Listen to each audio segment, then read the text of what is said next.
our typical monthly update. We provided this update to the committee on December 28th. Let me find a clicker around here. Here you go.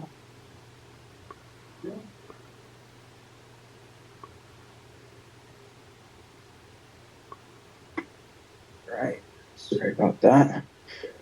All right, so we'll jump right into it, I think. No? There we go. Oh, no. Can you back this up, Holly? Again, like all the way to the beginning, please. There, one more. There you go. Let's see if I can get this to work. No? All right, we'll do it this way. Technical difficulties. All right, so starting out with our executive summary, this just serves to remind ourselves and anyone attending our meeting what the intent and purpose of the High Desert Water Bank project is. As you can see on the screen, we have the goals of recharge and recovery capacity of 70,000 acre feet per year and a total storage capacity of 280,000 acre feet within the bank. The key agreement principles are there. We've gone over these multiple times.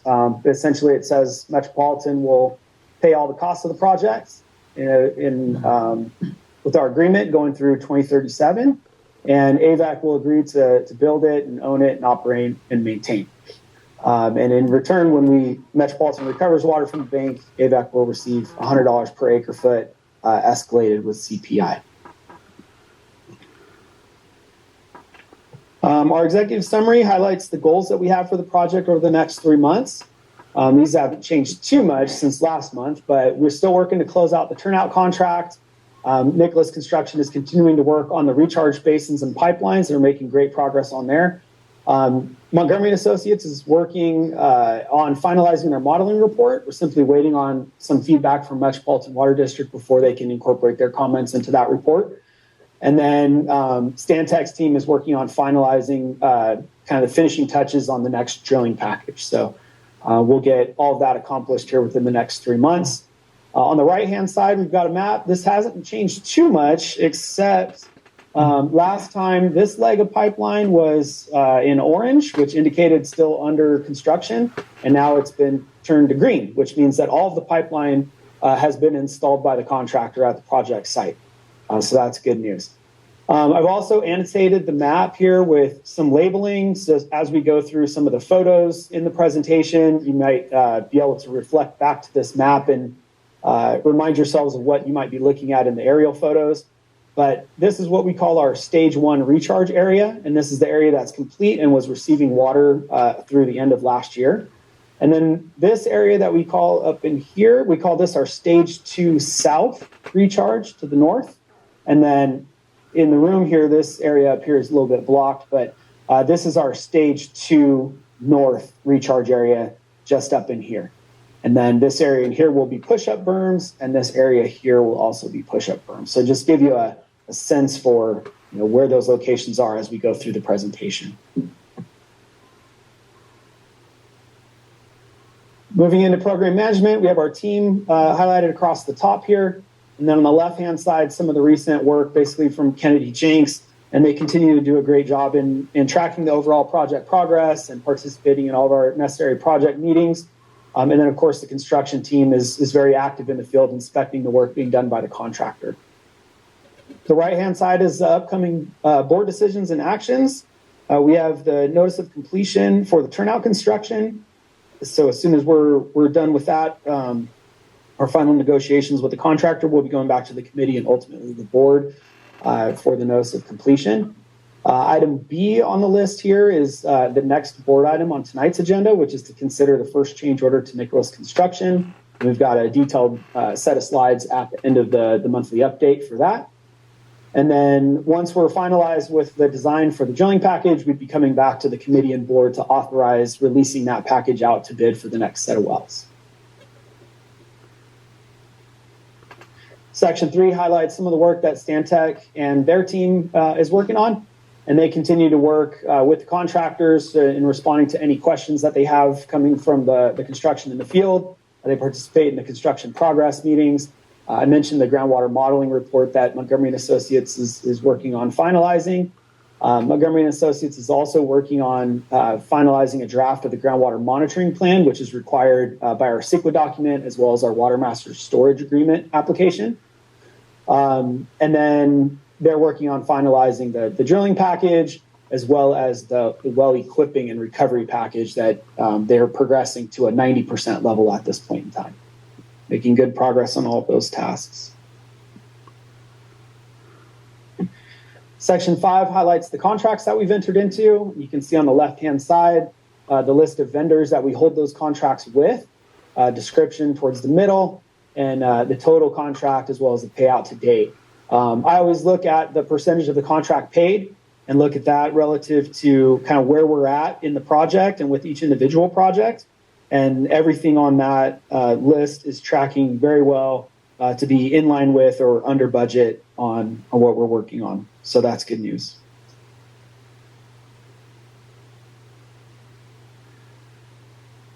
This table summarizes the activity from the capital program account. So this is the account that Metropolitan makes their deposits into and the account that we then pay our contractors and consultants from. So it just sort of totals up the activity for each month and highlights the deposits that have been made from Metropolitan Water District. At the very bottom, you can see Metropolitan's most recent deposit in about $2.8 million. That brings their total deposits on this account to $86 million. And we currently have a balance in that account of about $5.3 million. So doing a good job of managing the flow of cash in and out of the capital program account. We have one outstanding invoice to Metropolitan as we stand here today, and that is for about $1.5 million, and it's due next week, I guess, January 14th. And with that, we'll move into the construction update portion of this, and we have 3 members of Kennedy Jenks with us tonight. We've got Earl Schwartz, our construction manager in the field, Tian Ying, and Paul Chow. And Earl will give the construction update. Yeah, go ahead. Yeah, Justin, if you or maybe somebody else could touch on the power of that issue, what's happening there. Yeah, sure. So actually, it's good timing. I got an email 4 o'clock this afternoon that the team that worked on what they call the method of service study, so that was the work that they did to look at where Edison has capacity and how they might be able to bring that power to the High Desert Water Bank site. The team that worked on their charge was to bring it through the method of service and come to that. So then after we signed the agreements and made the initial funding deposit to them, they handed that off to a different team within Southern California Edison. And so that team member just reached out to me at 4 o'clock this afternoon and said they've got their team assembled. They've got a little bit of internal paperwork to do, and we should be holding a kickoff meeting end of this month or beginning of February. So that'll get the ball rolling on that 66 kV line. All right. Yep. Earl? This clicker's not working, so I use it. Okay, perfect. Thank you. Great. Well, thank you, Justin. Good evening, everybody, and Happy New Year. Good evening, board members, and good evening, General Manager. Today, I present to you an update to the 2 projects, the Turnout Project and the Recharge Project. And let me do that. And just want to make sure I'm on the right slide. Okay, so this slide that we have here is for the Turnout Project. As we can see, all items are completed. The job is complete. Punch list has been complete since November. What are the remaining items? Finalizing the change order negotiations, and then, of course, presenting the change orders to the committee and ultimately to the board for review and approval, and then lastly, the issuance of the notice of completion. So those are the steps for the Turnout Project. This next slide is for the status on the Recharge Project. As Justin has said, the contractor, Nicholas, has been making fantastic progress. As we can see, the stage 1 pipeline, as we know, was completed, has been recharged, as Justin had mentioned. The recharge basins 20 and 21 are the stage 2 north area that was on the exhibit, and that is ongoing.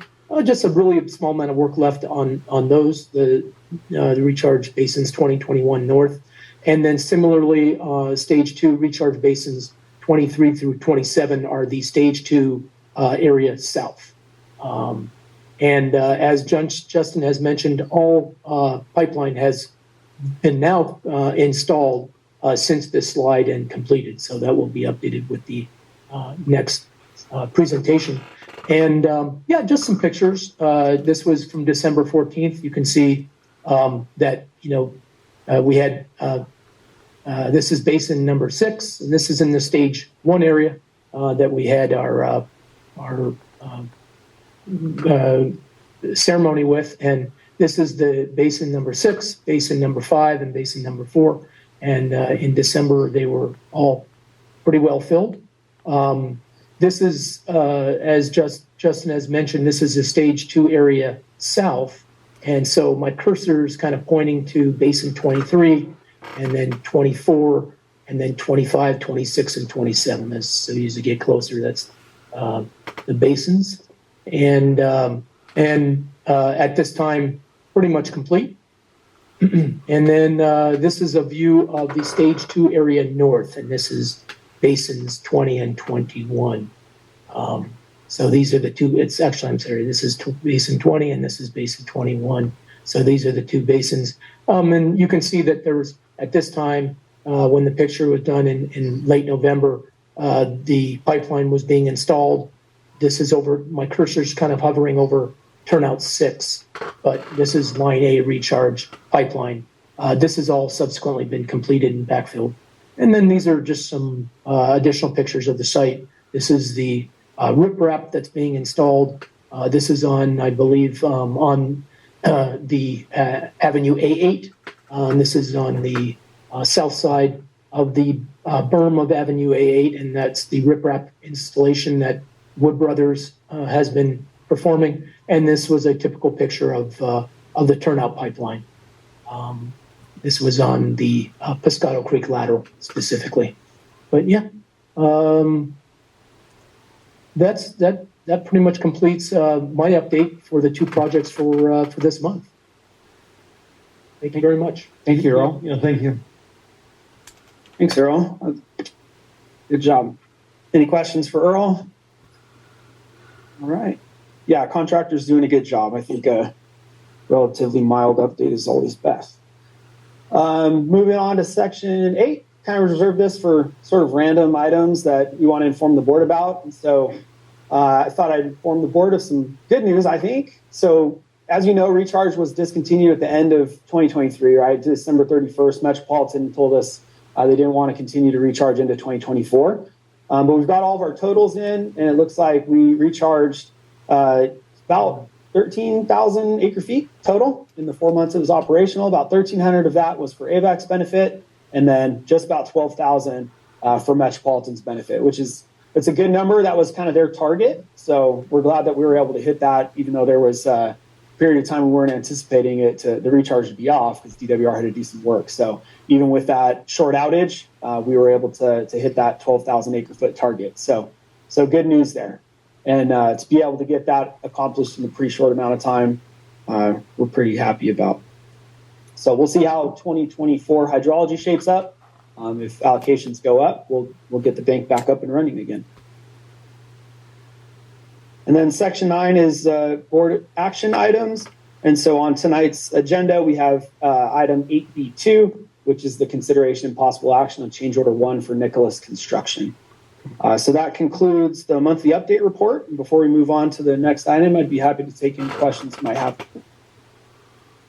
Julia, I have a question. Sure. So these pictures show water in the basins. Mm-hmm. They haven't all perked down since you haven't been recharging? I know it's some rain. Yeah, Earl said basin 6 has percolated. Basin 6 is now completely dry. Oh, okay. There's still some water in basins 5 and 4 and 3 as well. Yeah. Okay, thank you. Basin 6 is the largest basin. That was the one that was taking water more than any other basin. So, but yeah. So I think overall at the all told, I think we were able to maintain between 3/4 of a foot to a foot of recharge per day. So, yeah, it was pretty good. All right. If there aren't any other questions, Director Donato, are you ready to move on to item 8B2? Yes, go ahead. All right, thank you. So in your board packet, page 70, you've got a staff report regarding this item.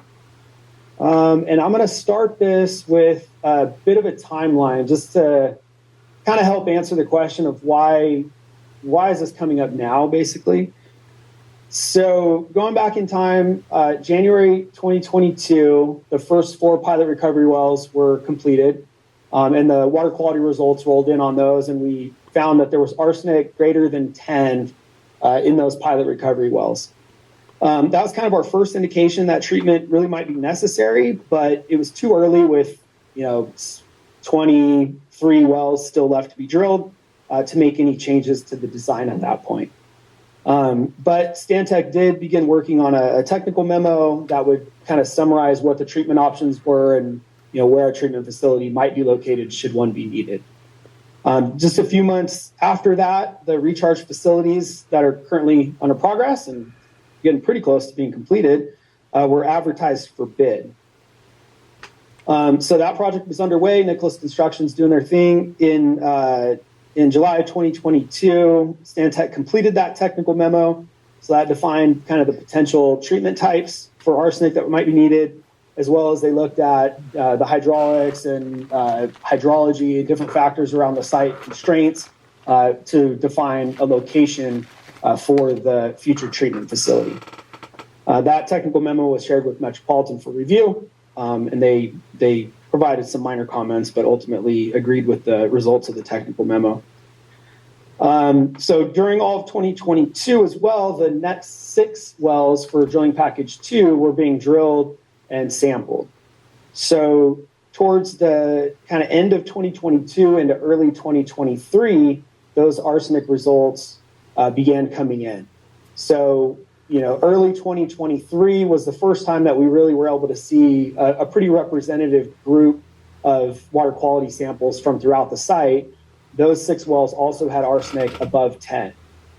So in our discussions with Metropolitan Water District, it was confirmed that a treatment facility would be needed.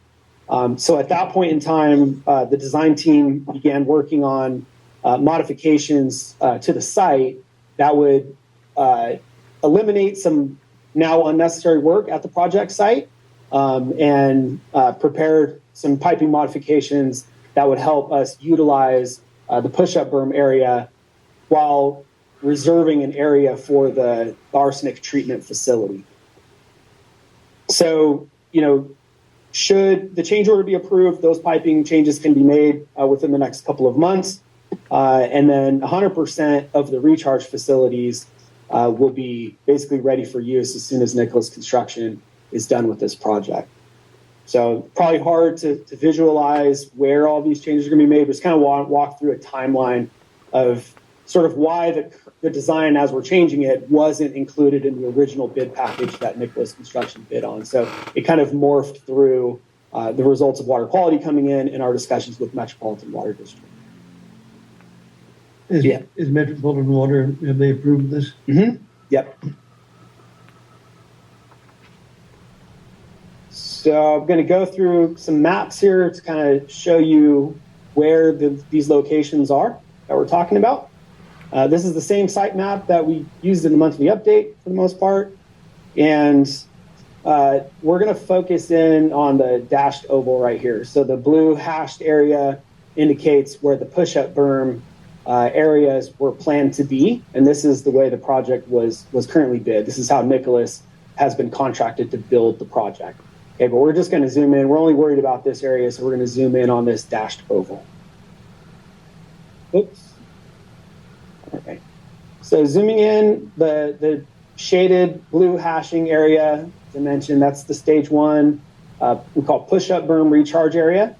And the way that was planned to work was here along the top berm, or the northern berms of the stage 1 area, which is completed already.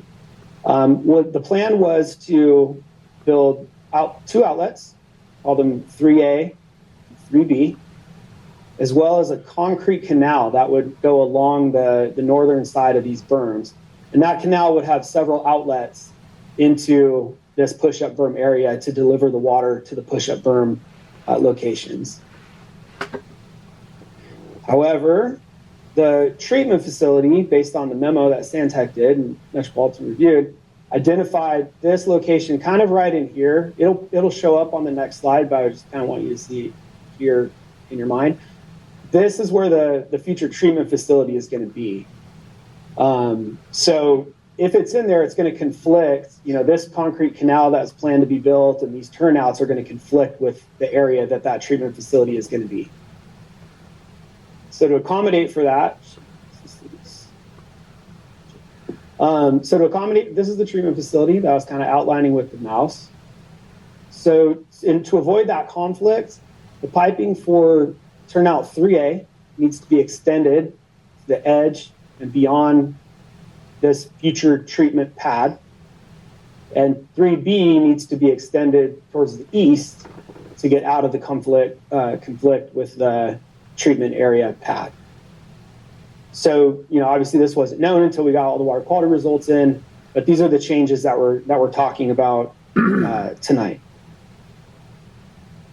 There will still be a highline canal that'll go along the outside of here, but rather than install that highline canal here with all the outlet structures and everything now, only to pull that out later when we grade for the treatment facility and install that part will be pulled from this contract and delayed to a future contract where the concrete canal will go along the new location of the treatment facility out this way.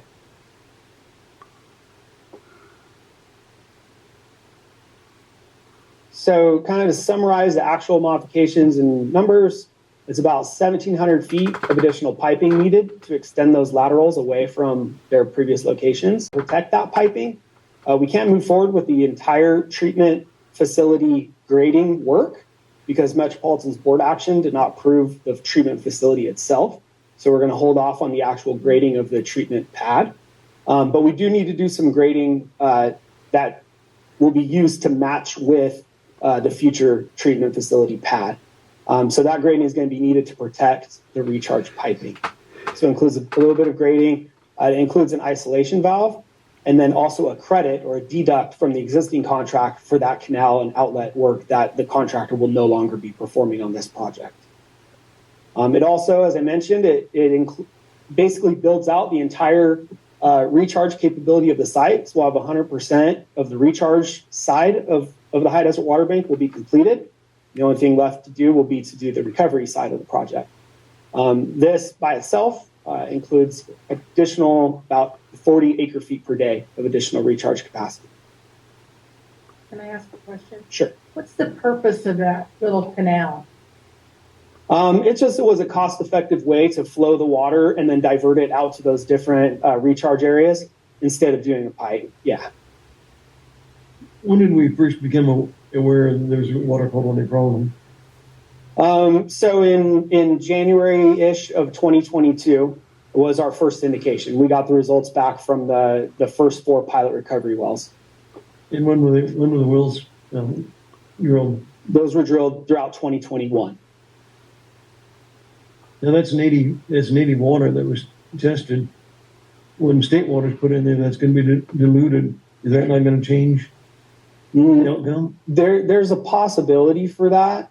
That's something that Montgomery and Associates has kind of looked at in their model. Wouldn't there be a big possibility? You start putting 70,000 acre feet. It doesn't show that in the model enough to not need the treatment facility. Yeah, Metropolitan is not willing to take the risk of not being able to pull their water out, and hope for the dilution factor. But yet they did not approve the funding. Yeah, they didn't approve the funding for the treatment facility. They intentionally diverted that or deferred that until we complete a treatment study, which Stantec will be working on shortly and Metropolitan will be very involved in. And then once they feel comfortable with what the final costs of that treatment facility are going to be, at that point in time, they'll go to their board and request the funding for the treatment facility. They just needed some more definition on what that ultimate cost would be before going to their board. The water quality, how did it measure? Was it close to meeting standard, or was it way off meeting standard? On average, we're about 15 micrograms per liter. So the standard is 10. So we're above the standard. And then the pump in back to the aqueduct requires, DWR's approval. And they look at native background water quality within the aqueduct to determine whether it's okay to put back in or not. So it would probably need to be about 3 micrograms per liter to be able to put back into the aqueduct. Thank you. Yeah, no problem. So moving into kind of the summary, it's a kind of a packed slide here, but so Kennedy Jenks, looked at all the work that needed to be done under this change order and independently estimated what the cost of the change order would be. So to do that, they contacted vendors and received quotes for piping and valves and various materials. They also looked at Nicholas Construction's original bid unit costs for things like earthwork and piping to serve as a basis to evaluate and negotiate the price received from the contractor ultimately. Once Nicholas Construction provided that pricing, that was reviewed against the independent estimates and pricing that Kennedy Jenks got on their own. And they held about 6 meetings with the contractor to go back and forth on pricing where they felt that the contractor was too high. They were charging too much for certain items. And so they went back and forth on the negotiations to bring that cost down to what we have to our final price tonight. And so once we got to this final price, all the team members, including the design team, looked at that, and everybody felt like the pricing that we arrived at in the end was a fair price for the work that we're asking the contractors to do. As I mentioned, that pricing does also, or this final change order price, also includes a deduction of the contract work that will be deferred to future work. So all in total, on the table here, you see the change order price that the contractor finally agreed to, about $2.3 million. We delete 2 items from the original contract, and this is a deletion straight out of their original bid. So this is about $900,000-ish. And those items, sorry, I should mention this last item. So to do this extra work, the contractor is asking for an additional 40 working days on the extension of their schedule. They are way ahead of schedule at this point in time, so I don't see this ever occurring. They're making great progress. And in total, these items here, let's just kind of leave the bottom one out for a quick second. These top items total out to about $1.43 million. So that's kind of all the change order that we had talked about. We did have a lingering item with the contractor that we tracked on a time and materials basis. So as the contractor was doing the berms, they discovered some previously unknown buried concrete irrigation pipe. The project site, 1,500 acres of former farmland. Previous, farmers had, used this pipe to irrigate their fields, crops, and we had no as-built. There were no design plans that we had for that, so we had no idea where their irrigation pipes were. Anyway, the contractor found some. Those were conflicting with some of the berm construction, so they had to remove them. They couldn't stay there. So we directed the contractor to remove them. Kennedy Jenks team in the field worked with the contractor to track their time and effort, basically, to remove those every day, marking a ticket for when they worked on it, et cetera. And that totaled out to about $32,600. So being that we're coming for a change order, we figured we might as well go ahead and throw this in here and not have to come back for another small change order in the future. But all in total, those items come out to just under 1.5. And I'd be happy to answer any questions you have on this work. But the recommendation of the High Desert Water Bank Committee, Avek staff, and Metropolitan staff would be that the board approve change order 1 for Nicholas Construction for $1,469,520.74. Who came up with the 74 cents? Nah. That was the time and materials that did that. So these guys were out there to the minute tracking their work. But I mean, really, that's ridiculous to put that on. Yeah. We can round it to 3/4, 75 cents. Yeah. I'd like to make a recommendation that when we buy that old farm ground, that we maybe budget something knowing that, that concrete, most of it all has that concrete pipe. Mm-hmm. Yeah, So something to think about. yeah, definitely. Good suggestion. And then if we drilled those, wells in the upper aquifer, we wouldn't have the, high arsenic or, Yeah, correct. If it was, yeah, that's true. Yeah. Yeah, the upper levels don't have the arsenic. If you look at the zone sampling and the shallow monitoring wells that we did when we were first kind of developing the site, right? the arsenic is less than 10 at those upper levels. Okay. Yeah. Now, would that help us if we, say, use some wells higher above the blue clay to keep that arsenic level down? Yeah, and then that's a discussion that we've had off and on, especially towards the beginning of the project. The hydrogeology team, being the site constraint that we have, the 1,500 acres, you can't fit enough shallow wells on the project site that won't interfere with each other and still get the 70,000 acre feet out that Metropolitan is looking for. Yes, can I add one more? Yeah, sure, Paul, go ahead. Yeah, so the design team is working on equipping the wells to give us versatility so that if, for at least for some of the wells, we could set the pump higher in the well. So the wells we could outfit it with the Packard, set the wells higher so we're pumping at the higher levels of the wells. And that would give us a lot of flexibility, especially in years where Metropolitan is calling for less water than 70,000 acre feet. Maybe they're calling for 10,000, 20,000. So at the smaller volumes, smaller flow rates, we potentially could operate some of the wells at shallower levels.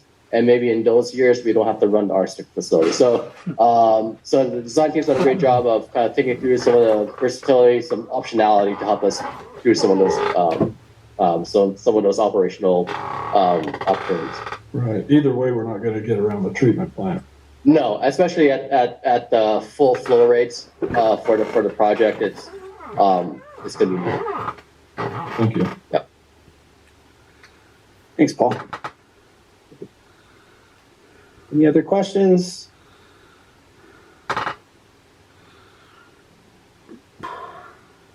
Okay, Justin, this was for information only, correct? No, this is an action item tonight, Director Donato. Okay. yeah, we have a board order, in AP2, I move on AP2, consider possible action on the recharge order 1. Yeah, the amount of $1,469,520.74. If there's no further discussion or questions, I'll go ahead and second. okay, we have a motion and a second by Dr. Mercy, second. Mhm. Okay, Madam Secretary. Gary Van Dam, Yes. Audrey Miller, Yes. Robert Paris, Yes. Keith Dias, Yes. Drew Mercy, Yes. Frank Donato, Yes. George Lane. Yes. Motion carried, yeah. Yeah, thank you. Okay, Mark. that concludes our report. Yeah, good job, Justin, Paul, and Earl. Okay, that brings us down to item number 9, General Manager Report on the water supply projects and program. Yeah, All Matt, right. I'll turn that over to you. Yeah, before I get into my updates and items, I'll let Peter take the first few slides and talk about what's going on throughout the state with hydrology and weather. Take it away, Pete. All right, thank you, Matt. Evening, President Lane, directors. So I keep asking for a boring water year and haven't had one in the last 10 years. This year is starting off drier than anticipated. So you can see from the charts there, particularly, as we move through, that dark blue bar is where we should be for average per month. And you can see that we're significantly under the mark each month. January, we're pretty low, and while there's some snow and precipitation hitting Northern Sierras today, it's not a large volume, and there's not a significant amount of rain or snow on the forecast. So we'll probably end up below average for January. That being said, there's still a lot of hope that you could have a nice, bountiful February and March and make up the difference and have an average year. But I think where we stand right now, I think we made our allocation bets, and I think Holly's in the lead. So the pessimist of the group. So next slide. So this just shows that it's really hard to see there. There's a small blue line next to that yellow triangle. That points out where we are right now for the water year in comparison to other water years. So we're kind of tracking close to the 2020-21 water year, which was a dry one. And that light blue shaded section is what an average water year would look like. All right, next one, Holly. All right, so the good news is that Oroville is higher than average. So we're sitting at 100 and almost 130% of the historical average for this date, and that's good. We can't count on that water directly as allocated water to us, but that does mean that they'll be able to release that water into the delta, and that may improve conditions in the delta that would allow us to pull water out at the pumps at a higher rate. So they're a much better situation than we were in to start off last year, at least in terms of Oroville. All right, next slide. And we have San Luis Reservoir. And San Luis is below average for this time period. So there were some anomalies that occurred during the water year where we had some higher salinity in the delta than was anticipated. So they weren't able to pull as much water from Banks Pumping Plant from the delta into San Luis as they had hoped. So we're starting off the year a little lower at San Luis, but still much better than we started off last year. All right, next slide, please. All right, so we're currently at that 10% allocation, puts us just under 15,000 acre feet of table A supply. Like I mentioned before, we have some precipitation coming in. Last 10 days was 2.5 inches roughly, and we look like we might get close to 3 inches over the next 10 days. One thing to keep in mind, and it's so far been proving true, is that El Nino is predicted to give us kind of like a warmer, wetter cycle, and that may mean that we don't get the long runoff of snow melt that we would hope for in a typical water year.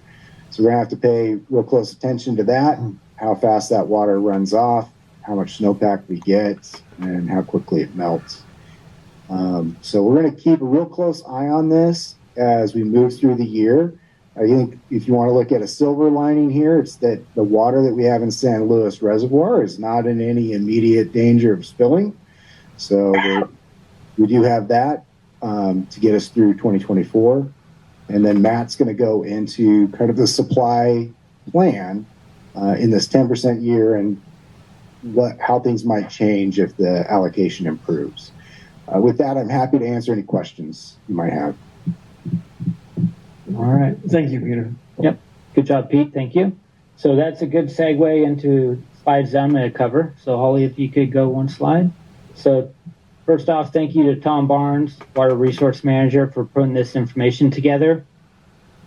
I thought it'd be good for us to review what our water supply goals are in policy as an agency. Going into 2024, it is a new water year, and I think it's good throughout the year that we revisit this and make sure we're hitting all of our goals and targets for the year.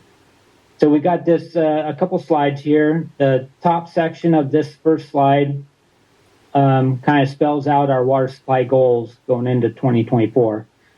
You can see on the left items A through E, and these are kind of ranked in priority. So obviously, item A meet all of our customer demands in 2024, and right now the annual demand for 2024 calendar year is estimated to be about 42,000 acre feet. After we've met all the demands, we want to maximize carryover in San Luis Reservoir for use in the following year, which would be 2025, while also maintaining or managing the spill risk within San Luis. So the volume in San Luis may change throughout the year, but initially we'd like to try and maximize the available storage we have in that reservoir and save it for next year's supply, not knowing what that's going to look like. We have kind of an internal goal or a banking goal that says we'd like to have enough water stored, imported water stored in the basin here within our various banks, where we can have enough water to meet 3 years worth of demand, assuming 5% allocation years. So based on the annual demand of about 42,000 acre feet, that means we should have a goal of having about 104,000 acre feet of stored or banked imported water in the valley. And we'll get into where we're at with that number, but it's good news. Item D is we want to be able to make or meet exchange and transfer obligations in 2024.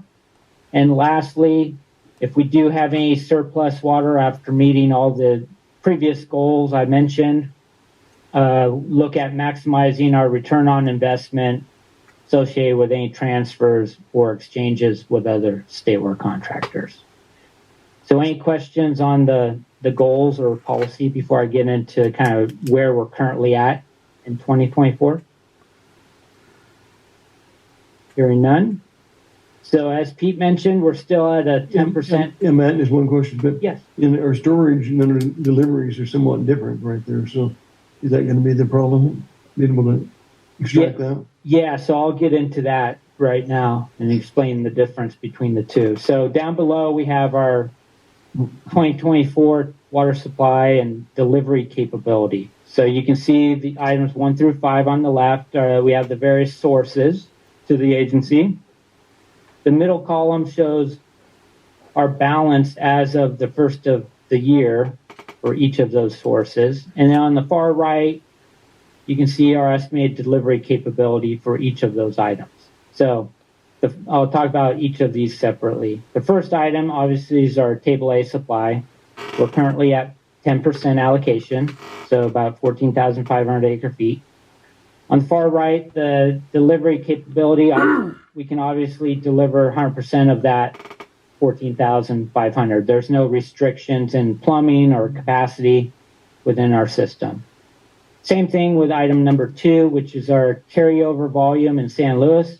Right now, it's currently at roughly 28,000 acre feet. So we could deliver all of that supply in 2024. There's no restriction. The third item is our banked imported water that we have in the valley. So we currently have about 98,000 acre feet of recoverable imported water stored in the valley. And this is after the 10% loss. But we do have some restrictions on delivering that water. There's a point brought up by Director Dias in the past, is just because we show that 98,000 acre feet available, we can't physically deliver all 98,000 acre feet. So with our SNP system and recovery wells, we can deliver about 20,000 acre feet in a single year of that supply. Same thing with groundwater adjudication rights. We currently have about 28,000 acre feet. This includes unused production rights, carryover water that we have, imported water return flows to the agency. But we can physically only pump about 5,000 acre feet of that in a single year. Then, as you recall, last year we had so much surplus water, we delivered some water to Irvine Ranch Water District up in the San Joaquin Valley. take advantage of that agreement we have. So we currently have 3,500 acre feet available to us. That's after all the losses and paying for that program in water. But there is a limitation on that to where we can physically deliver about or receive about 3,000 acre feet of that. So there's no questions on this. I'll get into the next slide. So based on that information, we laid out kind of some scenarios going into 2024. Obviously, we're at 10% allocation, so we'll talk about that column first. So with our state water project supplies at 10%, we have a total, and our available carryover in San Luis, we have about 42,500 acre feet of Table A or state water project supplies available to us this year. I mentioned our customer demands roughly 42,000 acre feet. And then right below that 42,000, you can see how, if the allocation stays at 10%, how we propose to meet those demands of 42,000 acre feet. And that would be met by delivering about 27,000 acre feet of Table A and carryover water. We would want to recover about 15,000 acre feet from our Westside Water Bank and other banking facilities to meet that 42,000 acre feet demand. And why, you're probably asking, why would we pump so much from the bank? But our goal, if you remember, is to try to save some water in San Luis for the following year in the event that it's a dry year.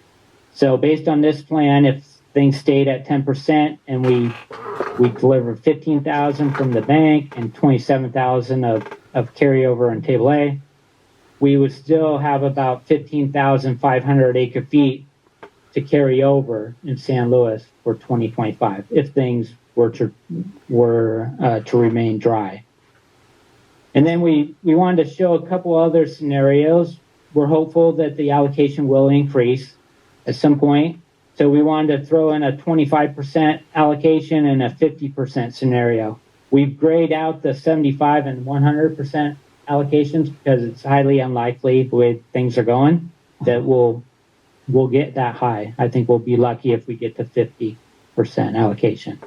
But you can see under the 25% allocation, we have the same demand of 42,000 acre feet.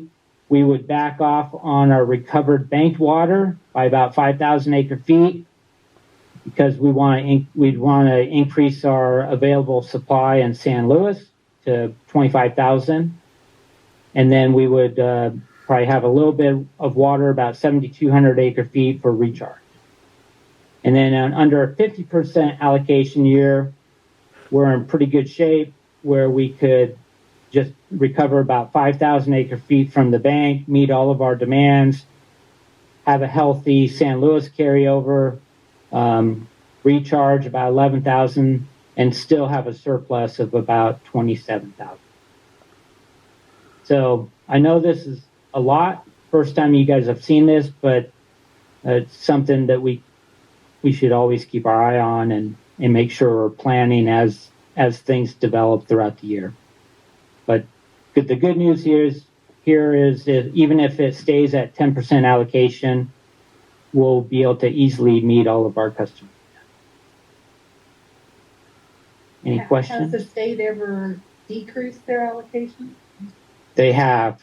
When was that? Maybe 5 years ago, or I think so. Yeah, I think there was 2 occasions where they actually reduced the allocation because things got so dry. Customer demand, is it up or down from before? So it's definitely up this year from where we were in 2021 and 2022. 2023 is rebounded a little bit from where we were. Okay. Yeah. Do we have a 10% lead behind in San Luis Reservoir? No. No, we So don't. that's why it'd be better to keep it there. Yeah. Okay. And it's wet water in the system. You know, a lot of our system is designed to receive water off the state water project. So plus with having water in San Luis it's wet water in the canal to deliver to all of our treatment facilities. Right. Okay. All right. Never a dull year. Never. Yeah. Getting later. Mr. President, this is Rob. I had a question of that. Yes. Yeah. Matt, would it be something we could proactively do to approve the funding to bank the amount of water up to a 50% allocation, meaning that we could take action and you could immediately start banking as we got to those allocations? Would that be helpful, or what are your thoughts? Yeah, if you recall, that's a good question. You may recall we did that last year. It was a little later in the year before we got approval, but there was 13 million, I believe the number was, of reserve funds that was allocated towards banking. And so we could do that. I think, the estimated cost that we would apply to that is roughly $250 per acre foot. And if we use worst case of the 11,000, it's roughly 2.75 million to bank that 11,000 acre feet shown on this chart. And what committee would hear that and make that recommendation? We would have to look at it. Yeah, we'd have to look at it just because it's financial related. Okay, thank you. Yep, we can put that on a future agenda to discuss. Well, Matt, that's a good presentation, and we just kind of keep it up and see what happens month after month and how our supplies. It's gonna change everything. We hope it changes. Yeah. We hope it goes up. Yeah. So that's all I had on this item. So if there's no further questions, we'll move on. Holly, if you could advance. So some of you may have been aware of this, but earlier today there was a LA County Board of Supervisor meeting. There's a last minute item added to that agenda of the Board of Supervisors, and they approved a motion that was moved by Supervisor Barger that directs County Public Works Department and LA County Waterworks District 40 to develop a what they're calling water system master plan and a capital improvement program for the Antelope Valley, and they're calling it the Antelope Valley Water Plan. And the goal is to establish cooperative agreements and lay out a plan that supports long-term water supply reliability. The intent is to proactively plan for the needed infrastructure to support growth in the Antelope Valley. So there was a number of folks from the Valley that listened in to that meeting today and spoke in support of this motion, and it was approved to 5-0. So I was talking to President Lane, and we'll probably assign this item to one of our committees so that we can start, staying on top of this. And I'm sure there'll be some meetings between Waterworks and AVAC staff and board and committee to see what the plans are here. So, any questions on that? It's just an informational item. Was there any amounts of water that they were acre feet that they were going after? Or? No, they didn't specify quantities of supply. A number of factors.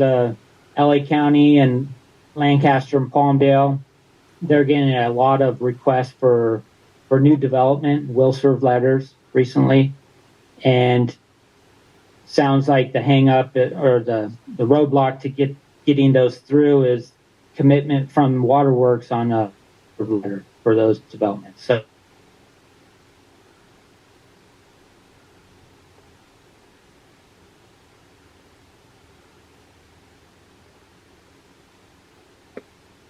system to make sure they're in a good place when these developments come forward. Right. And all that water would be coming through AVAC? A good portion of it would come from AVAC. About 70%?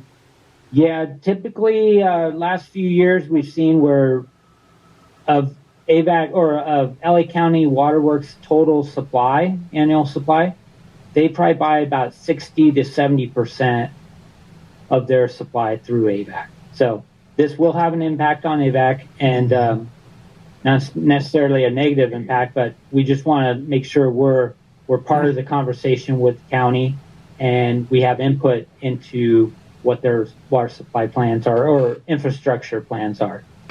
I kind of thought they would have come to AVAC before they made that vote. Yeah, I mean, they reached out to us last minute, but this was just last couple days. Yeah. You know? Yeah. Very, very interesting. Yep. So that's all I have to report on that. And then at this point, I'll turn it over to John Bozigan. He's going to talk about operations and some repairs that we need. So. Yep. Okay, so we'll do a quick operational report. If you look at our treatment plants, the Quartzo plant is running about 11 MGD. Roseman plant is currently off. East side's running at about 10% of capacity, 1 MGD. And we're pumping about 250,000 gallons a day, so a little less than an acre foot a day up to District 37 in Acton. As far as our recovery, we are running about 1 MGD north to the north feeder through SNP.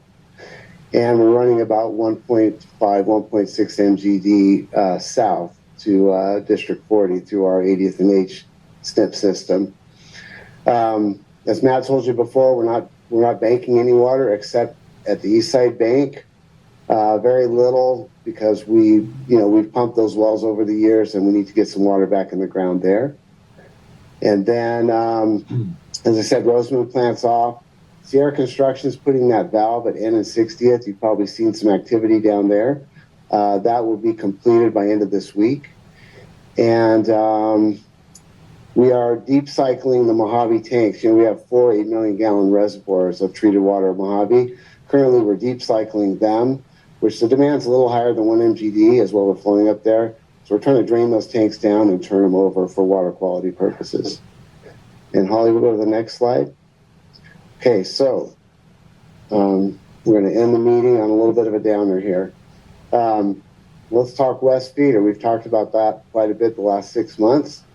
And phase 1 of the West Feeder was built in 1975. And it goes from Fairmont all the way. This is a 48-inch pipe. Then it goes to a 60-inch pipe from PRS1, pressure reducing station, all the way to 140th Street. And then we reduce to a 36-inch diameter pipe, and we go to about 100th Street, which our second pressure reducing station is located. All this pipe it's called CMLC, concrete mortar line encoded. So it's steel pipe with a mortar lining and a concrete coating for protection. We've never had a problem on the West Feeder with any of this. It was installed in 1975, and it delivers raw water. This is not treated water. And ultimately, it delivers raw water to our West Side Water Bank and also to the Roseman Treatment Plant, which is off the screen. It used to deliver to a lot of farmers along the west end of the valley, but that's pretty much been gone for quite a while. Okay, so back in June, you remember we had a major leak at about 110th Street, give or take. And that was where the part of the pipe actually blew out.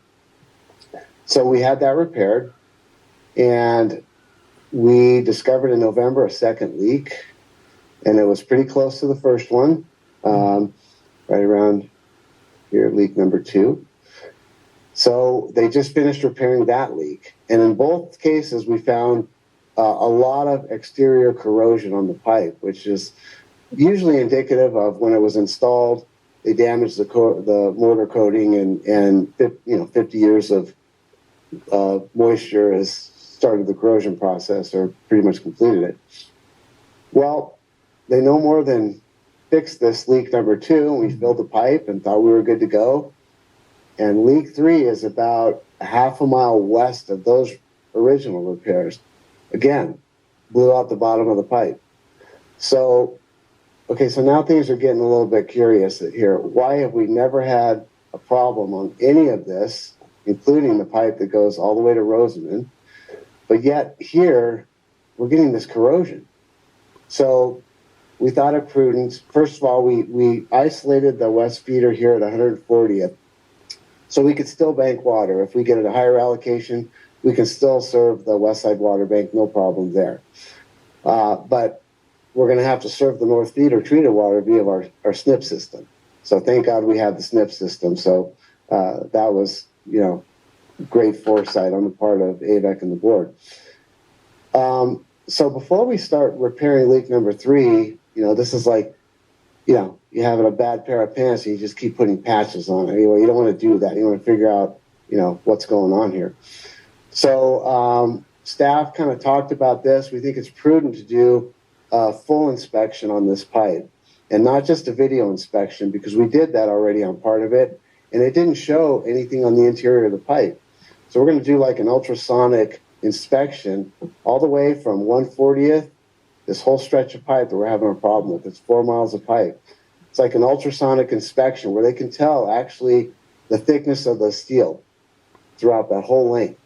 It's non-destructive, so they don't have to tear anything apart to do this. And they can do it in a pipe that's empty, which is good because it's currently empty. So currently, Justin's engineering team is writing an RFP. We're going to send that out to several inspection firms that do this kind of work. And we're also going, before I tell you the next thing, Justin will bring that back to the board to award that to an inspection company that we feel will do a good job. So he'll bring that probably, I would think, maybe sometime in February, maybe end of February. But in the meantime, no worries. North feeder is covered with SNP. Well, Matt noticed something interesting because we don't believe in coincidences in the water industry. When things happen multiple times, you have to start asking yourself what's going on. So Matt did this Google Earth view and he's like, wait a minute, LADWP has these high tension electrical towers running right over this area of our pipe. And there's a lot of solar fields around here. Now, we're not saying that has caused anything, but it's worth looking at. You can have stray current in the ground that just starts, corroding pipe. We don't have any cathodic protection on this pipe.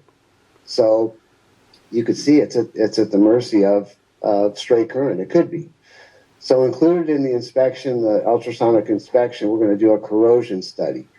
And they'll be able to tell, look, you've got stray current or you don't. And if you do, well, what's the solution?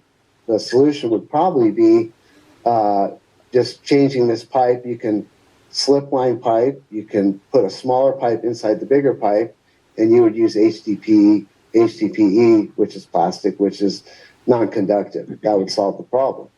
But we won't know this for months. So the west feeder in that section will be down for several months until we know a little bit more.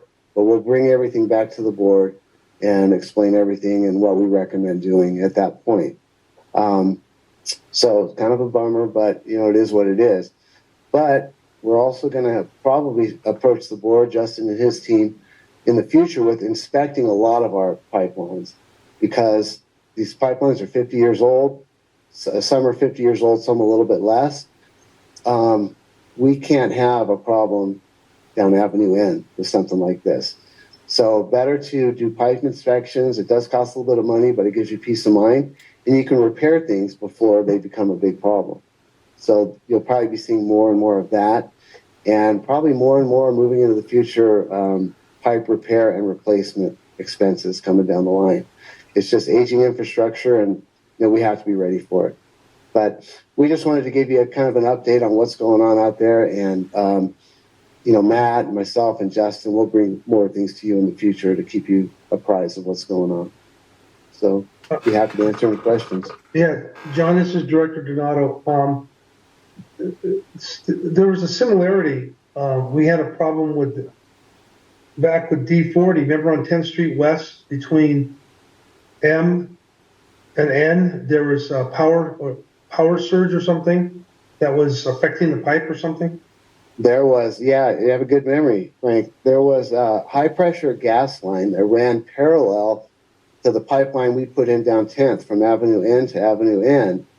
And the gas company insisted on us doing a corrosion control study and a straight current study because, flowing water creates static electricity. And they did not want anything interfering with that high pressure gas line, which neither do we. So we did have to spend some money, Frank was right, on a corrosion control study. And thankfully, we didn't have to put any type of cathodic protection, but they would not let the project go through until we completed that. And it did cost a little bit of money to do it. So, yeah. I'm wondering, John, if maybe it's in the soil, being that this is all within what you said, a half mile. So far the leaks are within a half mile, but there's a 4 mile section that we're going to inspect. You raise a good point. George will probably remember, and Frank and Keith, when we put the north feeder in, there's a point in boron where they could not use CMLC pipe because the soil was hot.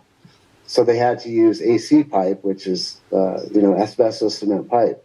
So we're going to also that'll be part of the corrosion control study, is checking the soil, seeing if it's hot soil, maybe something that was missed back in the 70s when they put this pipe in. So we'll address that also. Yeah, we got to find out why it's happening.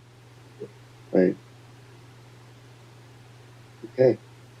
All right. That area is more alkaline though in a lot of the other areas of pipe season. Yeah, there's a lot of caliche out there. You're right. So what is the life expectancy of that pipe does anybody have a guess or? If this type of pipe is installed correctly, I mean, we've taken pieces of the 60-inch west feeder out. They're behind the clear well. We saved a couple pieces, and that pipe looks brand new. So if it's installed correctly and you don't have straight current, you don't have these corrosion issues, I don't see why you couldn't get 100 years out of a pipe. I mean, LADWP is still using 100-year-old pipe, although some of it's, not lasting too good. But I think 100 years on a properly installed and protected pipeline is reasonable, but nothing lasts forever. Was sand put in top of the pipe, surrounding the pipe? Pardon me? Was sand surrounding the pipe? Typically, they put sand bedding, and then they put native soil around the pipe. And then, of course, they have to get compaction. And a lot of times, what we saw on SNP, is if a contractor's going too fast, and I can tell you in the 70s, that's what they did. They laid pipe as quick as they could go. They used that big roller on the end of an excavator. And if they don't have enough soil on top of the pipe, they'll knock the mortar right off the top of the pipe. And we saw that on SNP on a couple of areas and made them go back and repair that pipe. So You might want to look and see where those holes are. If those holes are on the top of the pipe, all the same. Yeah, so far they've all been on the bottom. Have they? Yeah. Sounds like we didn't put enough sand in there. I don't know. I don't know. Like I said, I didn't have a driver's license when this pipe was put in, so. Oh, come on, Don. You've been here forever. Okay, it feels like it. You're gonna be here forever. It feels like that too. So, anyway, we'll bring more back to you. We'll keep you apprised current events. What's going on? Yeah, thank you much. Mm-hmm. Thank you, John. Good job. And I have one more slide for a GM report. So upcoming events and schedule. Monday, the 15th is a agency holiday for Martin Luther King. We have our Water Master Board meeting coming up on Wednesday, the 24th, and it is going to start at 9 a.m. So pay attention to that. If you're going to call in or attend, it's starting early to accommodate a hearing with the Barrel Springs group. So regarding Water Master, AVAC staff is doing a great job transitioning the admin services from Hallmark Group to AVAC, and they're pretty much up and running, and we'll see how they do on the 24th, but I think they'll do pretty good.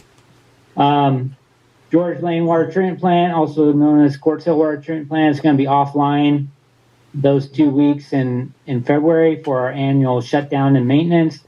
And John has been in contact with all of the affected customers off of that line or off that system. We have the association meeting coming up here at AVAC on Thursday, February 8th at 6 p.m. Also, just a reminder, if you want to attend the CSDA North LA County chapter meeting, if you recall, the last one I believe was held here at AVAC. We hosted that. The next one is going to be in Santa Clarita, and that's on the 21st of February at 11:30 a.m. So let Holly know if you would like to attend that event. And then future board meeting, President Lane requested a kind of a water quality and regulations update. So we plan on giving that, maybe not the next board meeting, but probably the first meeting in February. And then we do have scheduled for the next board meeting on the 23rd. We've invited the executive officer and design team and environmental team from the Delta Conveyance Authority to come down and give a presentation on the Delta Conveyance project. You've probably seen a lot of press in the paper regarding that project. DWR recently approved the EIR associated with the Delta Conveyance project, and we thought it'd be good to have that group come down and give an informational presentation to the board. Isn't the real name was the Twin Tunnels? Yeah, that was one term earlier. Yeah, well, no, it went from Governor Brown from the twins, the Newton to the single, correct? Yeah, now it's officially called the Delta Conveyance Project, and it's a single tunnel. You're correct. That's what it's called, camouflage. Okay, I understand. Have on my report. You know that needs to be, the press needs to be there, because if this goes through, and this is serious to the agency, this agency cannot handle $2 million a year. Yeah, that's roughly. It's roughly about $2 million a year. Yeah, I think it's $2 billion with a B. Yeah, billion. Well, I was being nice. Yeah. I'm telling you, this is serious stuff for the Antelope Valley. The Antelope Valley cannot handle it. We don't have the constituents in our valley we don't have the flow of development or anything to pay those fees, because you're going to go from 7.5% a year to 15% a year to cover that $2 million. That's if it's a $2 million. So, we need to get a lot of coverage, because I don't think you got right now, I don't know, the way it's going right now, unless they do something, I'm not going to support something like that. There's no way, because we're different than that. We don't have the income levels that it takes to pay for water rates like that. So we got to really got to hear what they have to say. Yeah. Good comments. Yeah, that all needs to be part of the conversation, and I thought where we need to start is making sure the full board understands exactly I agree. Great. I really agree what you're doing. That's good. Yeah. Okay. And you know what else too? I think you should have both mayors in that meeting, because it's going to hit them between the eyes. Because the developer fees and things, this is not a small potato thing. This when they pass this thing, they're going to pass it on to us either through the water rate, or we're writing a check. But I'm telling you, it will affect the valley. Yeah. So just keep that in mind. Yep. Okay. Thank you much. And that's all I have to report. Matt, okay. Is there any further questions or comments to Matt? If not, we're going to move on to number 10, director's reports. Does any director have anything they'd like to report? Number 11, attorney's reports. Nothing to report, President. Number 12, request for future agenda items. I have one. Drew? We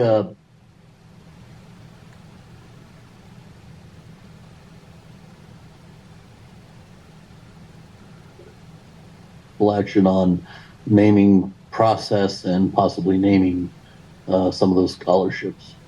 Okay, and that can be on the next agenda then. Yep. Maybe just coordinate with Holly.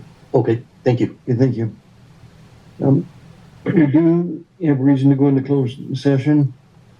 Item, number, B. And so a motion would be in order to adjourn the closed session at this time. Mr. President, I move that we adjourn to closed session. Hey, Director Miller, we have a motion and a second by Second, Director Van Dam. Director Van Dam. Hey, Madam Secretary? Gary Van Dam, Yes. Audrey Miller, Yes. Robert Paris, Yes. Keith Dias, Yes. Drew Mercy, Yes. Frank Donato, Yes. George Lane. Yes, motion carried. And we'll take a 5-minute break and